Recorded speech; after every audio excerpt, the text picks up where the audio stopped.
Hey guys, welcome back to my YouTube channel. It's a brand new video, it's a brand new day, and I'm pleased to have you back. If you are here for the first time, you're also welcome. If you're a returning subscriber, thank you for being on this journey with me. And so this is my birth month, and I'm doing a series getting to know me. I'm trying to help you understand the way I think, the things that have made me who I am on my journey of becoming, some of my experiences, some of the things that I think would help you if you're watching these videos, some of the lessons that you have to take. It's not just about knowing me, but knowing the things that make me who I am. Okay. And so in the previous video, I was talking about being diligent at work, building character to build confidence, and they work hand in hand. Okay. So I hope you got the message right. So then, because I had a goal during national service, I did what I have to do. I remember I had challenges. There were days that all I had to do was to pray because I didn't understand what was going on. It was quite a tough period. But thanks be to God. Again, because of character, had people who were around me who advised me, do this, Jemima, do it this way. And I always say that, you see, it's good to have great community, great people around you. It's good to have people who would show you the way. Follow who know road. Okay, so it's okay to be coached. It helps. It really cuts short the process for you. And I'm blessed to have people in my life who do that for me. Do you understand? And I remember then, so every national service period is just 1 year. After that, we recruit a new set of people. And because of my position in the company, I was the one coordinating this recruitment process. And so we put out call for applications, people applied, and we interviewed them. They wrote aptitude test. It has to be marked, have to coordinate all of that. We get the results. Then we have to choose the best people for interviews. Then we now shortlist and then assign people to their portfolios. Okay. We study them as well to be sure that the portfolios we've assigned them to from our end really does fit them. If we realize that, oh, we put somebody in this office and actually looking at how we've studied you, you are fit for the other, we will swap you. So, but then there's always like a preconceived idea of where you'll be going. And after this period, I just knew that 1 year, everybody's living, we're all living, we all have to go and look for a job and all that. And so I was going to leave. And even we had recruited, and I knew the person was coming to replace me. Listen to this story very well. I knew the person was coming to replace me at my national service place. I knew the person. It was simple, we knew. But we had to get an IT person. And this time, there was an interview for this IT person. And I wasn't in the interview room. I didn't partake in the interviewing process. I think I never sat on the panel because I had a lot to do. And so I decided to let people do the interviewing process whilst I do the coordination. And I remember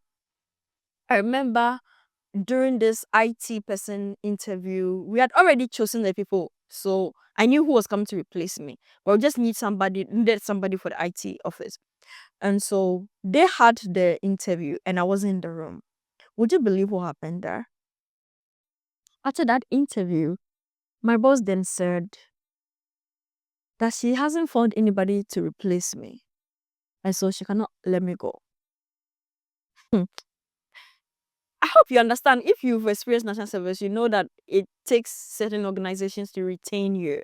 There's a government institution. This an institution where they normally do not retain people because there's no budget. I think even at that time, there was no government recruitment.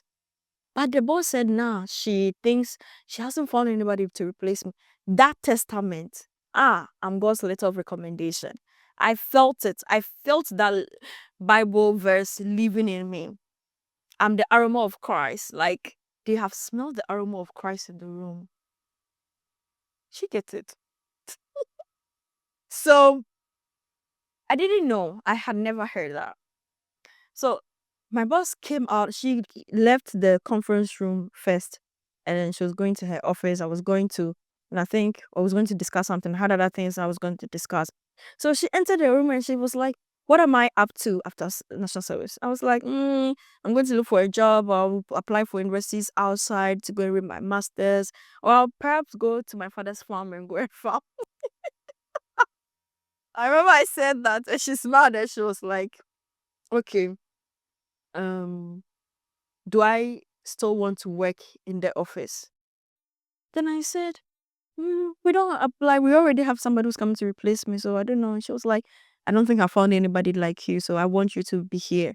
And you can look for your master's program and then I'm going to support you. So go and do that.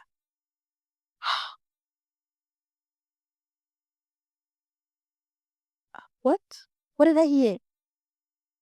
I walked out of the room filled up with so much emotions.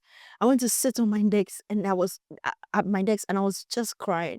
Then one gentleman came out of the interview room and he came and got to my window and then he just knocked on the window. So I had opened the window and he was like, why? And I said, "No, nothing." And so I was like, what happened? And I said, oh, Prop says she's going to retain me. Then he said, yes, she said it in the room in my absence as well. Yeah. She said it there, and I've done well. Like he gave me even you see, well, even though I wasn't going to be the first graduate retainee in the office, that testament about me felt great because there had been two people who were ahead of me that were also retained for graduate internship in the organization. Yeah. And so it was also like something that the organization has started doing. And so this person I'm talking to is one of them. He was like, yeah, I've done well. Then he greeted me and I was just bawling my eyes. I was crying. I'm a crying baby sometimes. I was just crying. I was just filled up with emotions. I stopped and I was just in my chair. I was thinking about it. Yeah, I have a job. I have a job for the next 1 year. And not only that, I've been asked to go and look for school and that my 50% scholarship is assured. Like, listen, this is a miracle because I never prayed for it. I already knew I was out of the office. I told you my options. I'm going to look for school or apply for schools outside the country because I understood it. Or go and work my father's farm. Like, I had never prayed about this, like, retain me, oh Lord, retain me. No. Scholarship for my master, no. Because I knew that I'm like, oh, my parents may be able to support me, but the support that I would get from them wouldn't be the one that would make me so comfortable. Listen, not even only was I retained in the organization to work, I was paid as a graduate intern. My 50% scholarship for my master's degree. She asked me now I should go in for master's degree, and then I brought her the options and she advised me choose this one. I chose scholarship, 50% was giving me. I had accommodation for free. Yes. And the accommodation was on University of Ghana campus, so I was still working there in the office and I was schooling. And I chose GIMPA because I missed the University of Ghana application period. It's also a story on its own why I missed that. And so I then didn't like I chose GIMPA and then I didn't have to go and look for accommodation anywhere. So that 1 year period, free accommodation, no electricity bill, no water bill, I'm being paid, my school fees is being covered the majority part. I had also saved a lot from my position. Sometimes people were dashing me money. Some of the staff, senior staff, sometimes I'll be the last person to leave and they're like, hey, national service person, I'm still here. Oh, come for this for weekends. Come for this. So I was saving and then the organization too was finding avenues to, cushion us national service person. So I was able to save. Yeah. And then also even during the national service, we the national service persons were given free accommodation. So that's how my life also took a different turn. I'm like, God, anytime I'm moving up, I struggle. But this one, you have done it even beyond what I can think or imagine. I didn't have to pray for any of this. This is miracle. Unexplained. It's beyond natural tendencies, things that happen naturally. Right? And so this is where it began for me. I now went to do my master's degree. I was meeting people. There was no break for me from national service straight to master's. It was good for me. This is the journey of me becoming. the experiences that have shaped me really also helped me. The challenges, you see, that's why I'm saying that don't look down upon your challenges, or don't be too sad about your challenges, especially if you have life and good health. Yeah.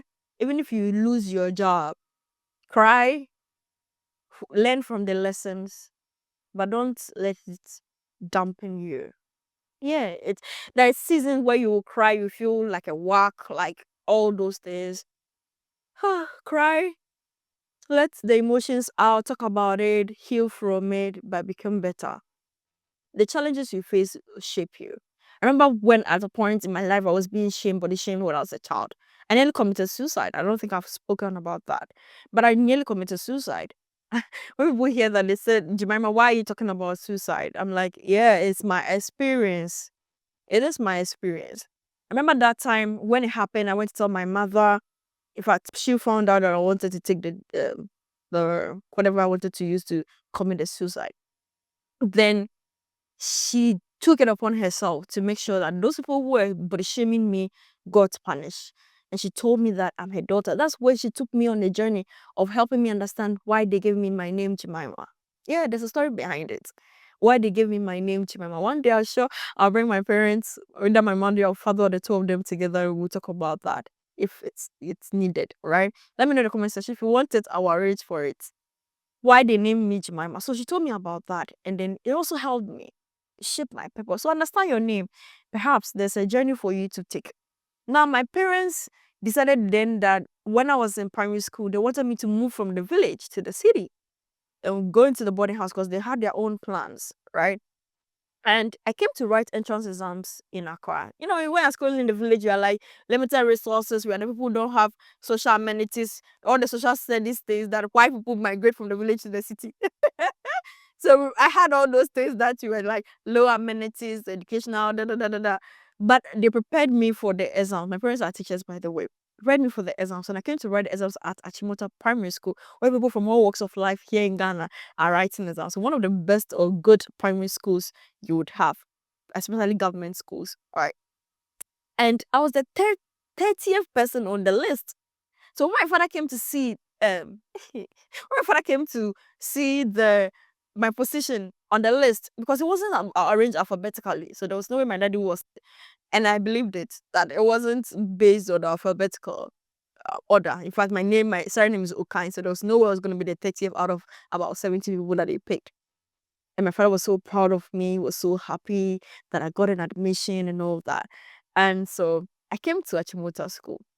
Now I came to Achimota School because of the my upbringing and all the things that I've gone through in terms of leadership, resilience, building resilience out of being body shamed and all that. I was also very a serious person. So the aunties, we had aunties, people who were like assistants in the hall, the dormitories, yeah. And they all recommended me. I think I also took myself that I wanted to be the girls preferred. And we went through the process. At the end of the day, I was selected as the assistant girls preferred in Achimota School. I come about fresh girl. Yeah. I think I was informed too. So you see, and the challenges that I've faced getting to senior high school, I had to bawl, cry my eyes out because I wasn't getting placement. My first school I chose, I got it initially. It was our time that they introduced the test. You do the test messaging, you buy the scratch card, can do the test messaging, and you see your school on your phone. Yeah, it was our time that they began that. And I got my first choice. Then a few weeks later, when we're gonna print it out, then it's a different school. Hey, from there, man. Ah, they changed it. And so I got a different school in the Botary. My father said, Nimba, you will not let any of his children go to such school. So no, that is out of the way. I actually didn't want that school because it's in the Botary region. I'm not mentioning schools because I'm not trying to, talk down any school, but it wasn't our preference. Yeah. And so that challenge, I was crying all the time. Small girl that has been faced with challenge. Hey, all my siblings get their things so easy. They will write BC, they'll get their placement, they will go to university. Everybody was getting it free, and only me was going through those challenges. So I think those challenges really helped me. Positive side of it.